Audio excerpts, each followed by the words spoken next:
ನಿಂದು ತಾಯಿ ಗುಣ ತೀರೋದಿಲ್ಲ ಋಣ, ನೀನು ನಮ್ಮ ಪಾಲಿಗೆ ಎಂದು ದೇವ್ರಯ್ಯ.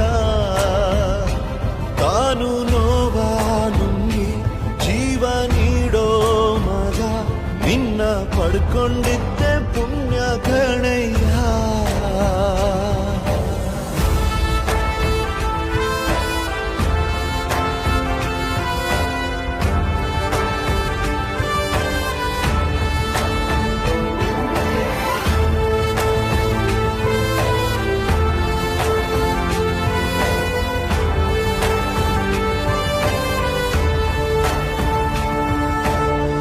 ಅನ್ನ ಕೊಡೋ ಭೂಮಿನು ಹೊಗಳುತ್ತಿದೆ ನಿನ್ನನ್ನು, ಊರನ್ನೇ ಬೆಳಗೋ ವಜ್ರ ನೀನು.